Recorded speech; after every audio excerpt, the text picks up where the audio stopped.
Comment planter des pommes de terre et quand faut-il le faire? Bonjour à tous, j'espère que vous allez bien. On se retrouve pour un petit tuto sur la plantation de nos pommes de terre.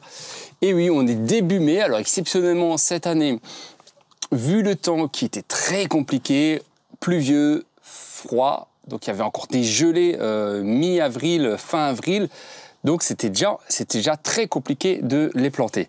Donc, alors, dans le sud de la France, comme d'habitude, le long de la côte, il n'y a pas de problème. Vous pouvez déjà les planter aux alentours de mars, mais faites attention, il y a encore des gelées, il faudra les couvrir parce que c'est gélive. Si vous les plantez et que ça gèle une fois qu'ils seront sortis de terre, un 0 ou moins 1 degré, c'est cuit, hein. Ça crame toutes les pommes de terre, donc c'est très gélive, très fragile les pommes de terre, donc faites très très attention quand vous les plantez. Alors ce sont des tubercules qu'on peut acheter dans le commerce sous forme de tubercules pré-germés, ça ce sont des tubercules qui ont pré-germé, qu'on peut directement planter en pleine terre. Donc il existe plein de variétés pour faire des purées, des frites, au four, rissolé, bref, plein de variétés. Donc il faut vraiment choisir la variété selon ce que vous voulez manger. Donc si vous voulez faire des purées, il faut telle et telle variété. Si vous voulez faire purée frites, si vous voulez faire à rissoler, c'est telle variété. Là, c'est des désirés, c'est très bien pour faire à la poêle, rissoler, au four. C'est une pomme de terre qui tient très bien. Et sinon, il y a aussi la binge ou la Mona Lisa que j'utilise pour faire des purées ou des frites qui est aussi excellente. Pour la terre, pour la terre, c'est une terre qu'il faut quand même travailler. Contrairement à ce qu'on peut penser, on met des pommes de terre, bref, ça va pousser comme ça. Non, vous n'aurez pas beaucoup de récolte. Il faut quand même une terre allégée, pas trop argileuse. Elle aime pas ça, tout ce qui est tubercules, bulbes, etc. Quand c'est trop mouillé, ça a tendance à faire pourrir le bulbe ou le tubercule. Donc il faut vraiment faire attention là-dessus, d'avoir une terre pas trop détrempée, sinon vous n'aurez pas grand-chose malheureusement. Donc une terre relativement souple et travaillez. Travaillez toujours votre terre, c'est très important. Et la pomme de terre est très gourmande. Donc amenez dans votre terrain du fumier de cheval par exemple à l'automne si c'est du frais, et sinon en sac si c'est au printemps. Donc j'ai dit en intro que les pommes de terre sont gélives, donc on les plante généralement aux alentours au nord, là où vous avez encore des gelées, aux alentours de mi-avril, à partir de la mi-avril, fin avril et tout le mois de mai, vous pouvez encore planter des pommes de terre, il n'y a aucun problème à ce niveau-là. Attendez surtout que les grosses gelées soient passées, donc pas avant le 15-20 avril. Vous avez vu cette année, ceux qui ont planté en amont, début avril, il y en a plein qui ont perdu les pommes de terre. Donc il faut vraiment faire attention là-dessus. Et si jamais vous voyez qu'il va faire des petites gelées blanches, vous mettez un voile de P17 au moins la nuit, ce sera très important. Bien sûr, quand ils sont sortis de terre, parce que le tubercule de pommes de terre met environ 2 à 3 semaines pour sortir de la terre. C'est pour ça qu'on peut les mettre un petit peu avant les seins de glace, donc avant le 15 mai, donc du 1er mai, ça marche très bien, voire mi-avril si on a de la chance, mais cette année on n'a pas eu de chance malheureusement entre la pluie et le froid. Mais c'est pas grave, ça va quand même pousser, on aura peut-être 2 semaines de retard, mais il n'y a rien de dramatique, la pomme de terre aura largement le temps de pousser. Donc, j'ai dit en intro, on va travailler notre terre. Il faut la labourer, ça c'est très important, l'alléger un maximum.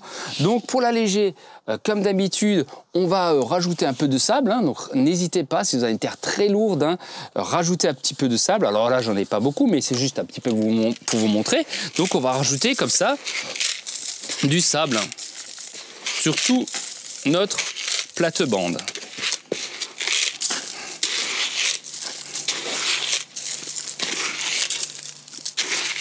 Alors c'est du sable de maçon, 0,4, sable de rivière tout simplement. Donc voilà, vous prenez ça, on m'a déjà posé la question pour le sable, quel type de sable c'est? Simplement du sable 0,4 que vous pouvez trouver dans une gravière par exemple. Je vous montre ici, il y a des petits granulés dedans, des petits cailloux, des micro-cailloux. Donc ça c'est pas dérangeant, d'accord? Donc ça vous allez mettre, voilà. Ensuite, vous allez mettre de la potasse. La potasse, on peut la trouver sous forme de cendre de bois. Donc ça, il ne faut pas hésiter, ça aime bien. Donc une bonne poignée au mètre carré. C'est important, toujours de bien travailler sa terre. Voilà. Ok, parfait. Et ensuite, on va passer à la phase de retourner le terrain. Donc ça, je prends une motobineuse. Hop, on prend le casque et on y va.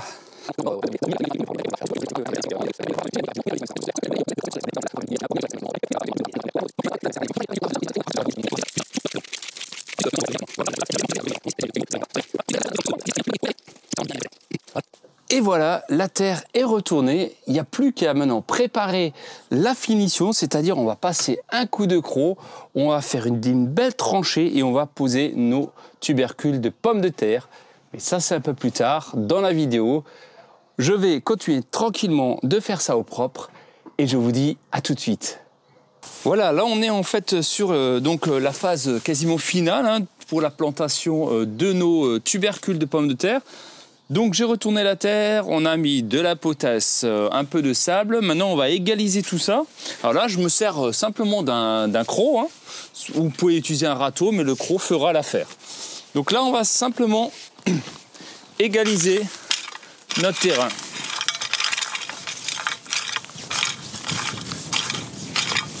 Voilà, là on travaille vraiment la terre. Hein. Ça c'est toujours important, ça vous le savez.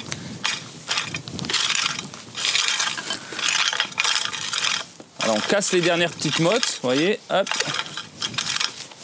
On amène un peu de la terre ici. Voilà, on tire tout ça.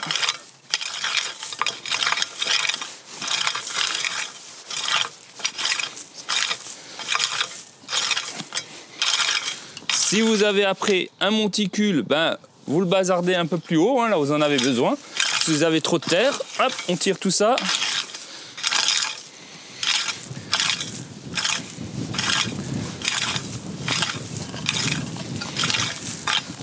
Voilà, toujours bien travailler la terre. C'est pas parce que c'est les pommes de terre en fait qui vont travailler pour vous. Hein. On dit souvent que les pommes de terre améliorent la terre. Non, non, c'est pas la pomme de terre en elle-même. C'est le fait de travailler la terre, hein, c'est tout. Hein. Parce qu'on va buter les pommes de terre, etc. Voilà, on tire tout ça, hop.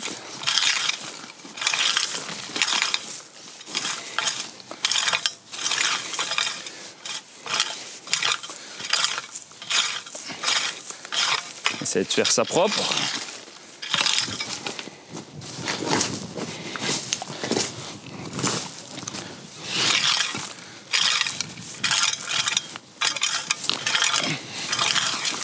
Voilà. Hop. Après, s'il y a quelques petits cailloux, c'est pas grave. Pour la pomme de terre, c'est moins dérangeant. Hein. La carotte, ça c'est autre chose. Mais la pomme de terre, ce sera moins dérangeant. Voilà, je vais jusqu'au bout et après je vous montre pour la suite. C'est pas tout à fait fini. Hein. Voilà. Je vais jusqu'au bout. Bon, c'est pas mal là. Le terrain il ressemble un peu à quelque chose.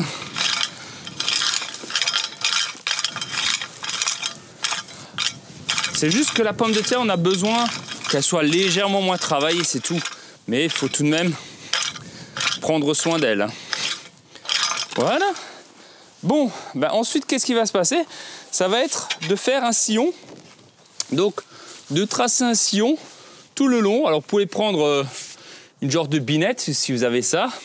Sinon, c'est un autre outil. Hein. C'est comme un, je pourrais dire un écarteur qui va simplement, quand vous allez en fait tirer dessus, ça va écarter la terre. Mais je ne l'ai pas. Donc, je prends ce que j'ai, hein, les outils que j'ai à disposition. C'est-à-dire une binette. Et je vais tracer un sillon, c'est pas forcément obligatoire, mais ça peut être quand même sympa de le faire. Donc comme ça, je vais tracer un petit sillon en essayant de rester plus ou moins droit. Hein. Alors vous pouvez très bien utiliser un cordeau. Hein. Vous travaillez sur un cordeau. Bon, ça va, j'ai à peu près l'œil, donc ça devrait aller. Mais rien ne vous empêche de travailler avec un cordeau. Hein. Vous voyez ? Et comme ça, quand je mène mes pommes de terre, j'aurai déjà un petit monticule de terre que je vais pouvoir rabattre un peu plus tard quand je vais buter mes pommes de terre. Hein. Donc ça, c'est très important. Voilà, on est pas mal. On ouvre un petit peu. Voilà, c'est pas trop mal.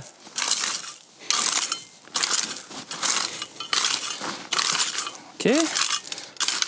Ensuite, en fait, il faut entre chaque rang laisser au moins 60 cm, 60 à 70 cm entre chaque rang de pommes de terre. Et entre chaque pomme de terre, environ entre 30 et 40 cm. Là, aujourd'hui, je vais faire 35 cm. Je coupe la poire en deux. Voilà, donc là, je sais que visuellement, je vais aller à peu près à 50 cm. Hein. Je serai là, donc 2, 4, 6. Je suis même à 60 cm, hein, on pourrait dire. Donc là, pareil, je tire une ligne, une rangée, un peu plus loin. Hop, hop, hop. Vous voyez? Essayez comme ça de respecter. Alors là, si vous n'avez pas l'habitude, hein, vous pouvez travailler avec un cordeau, hein, ça marche très bien. Hein. Et voilà, vous tirez comme ça votre terre. Après, hein, on n'est pas au millimètre près. Hein. Essayez quand même plus ou moins de respecter la distance de plantation. Mais ça, voilà. Comme dire, on n'est pas au château de Versailles. Donc voilà, on tourne ça. Une petite rangée là. Hop.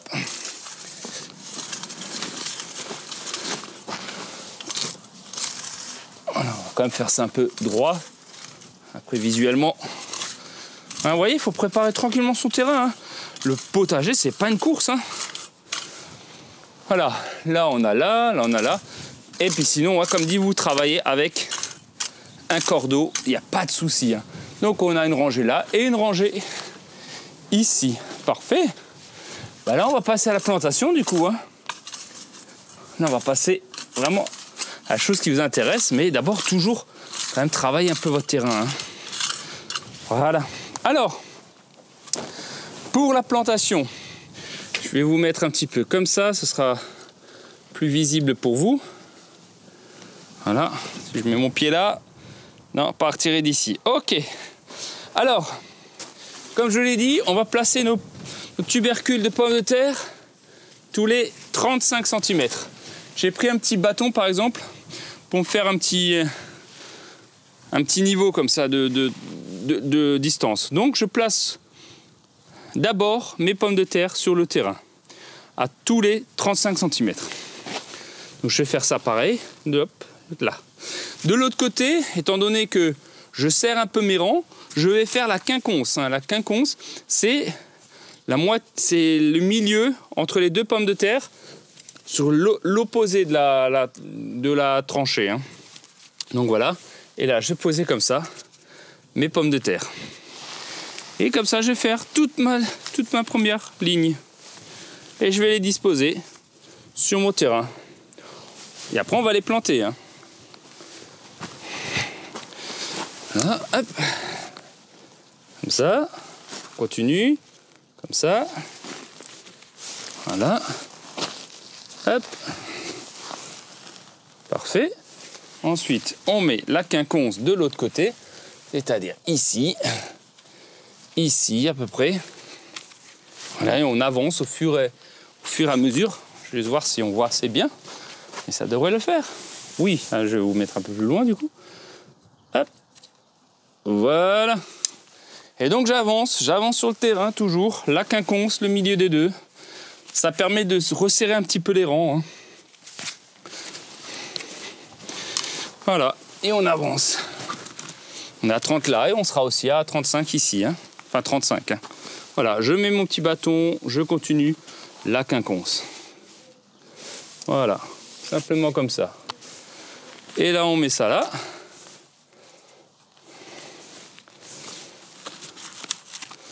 Et enfin, on a un peu de douceur là cette semaine. Hein. On est tout fin avril, début mai. Hein. Hop, voilà. Et voilà. Et puis voilà. On va mettre ça comme ça. Bon bah top.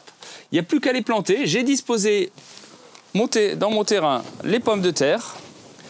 Et maintenant, il n'y aura plus qu'à les enfoncer dans la terre. Pour les enfoncer, vous les enfoncez à peu près de une dizaine de centimètres, à peu près 5-10 centimètres. Donc je prends mon tubercule, je regarde les petits germes, les germes vers le haut, d'accord?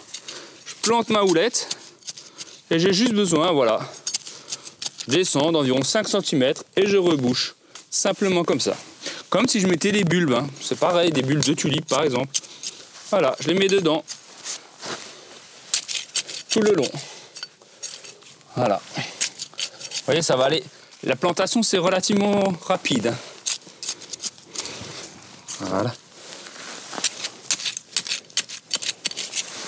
Et ensuite, ce qu'on va faire, c'est qu'on va rajouter de l'amendement. Hein. La pomme de terre est très gourmande. C'est ce que je vais faire maintenant. Donc, je vais chercher de l'amendement et on va en mettre par-dessus. Je vais vous montrer ça tout de suite.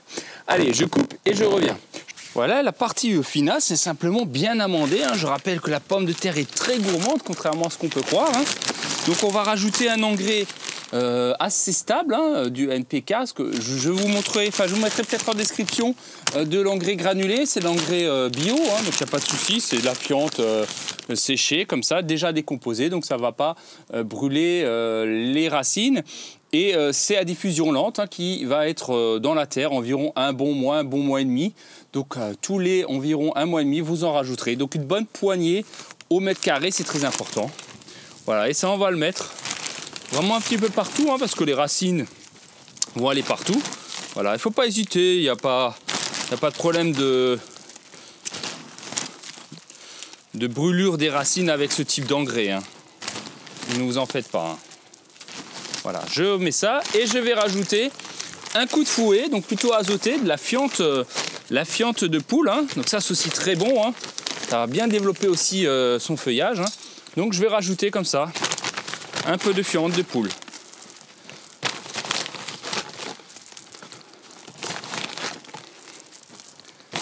Voilà. Super. Ben voilà, on est nickel comme ça. Donc, bien sûr, là, ils veulent de la pluie. Je n'ai pas besoin d'arroser. La terre est encore assez humide.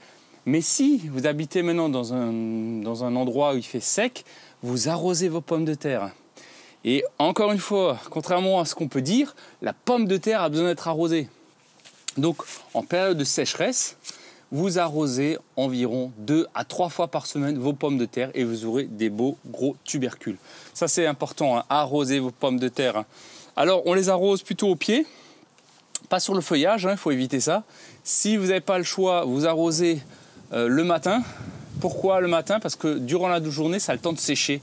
Et donc, vous n'aurez pas d'attaque de mildiou. Hein. Ça, c'est très important parce que c'est très sujet à ça. Ah oui, le doryphore, attention le prédateur, hein, aussi le doryphore. Le doryphore, malheureusement, en lutte biologie, à part l'huile de coude, hein, c'est-à-dire, chaque feuille de pomme de terre est prélever ces doryphores et puis voilà, vous en débarrasser.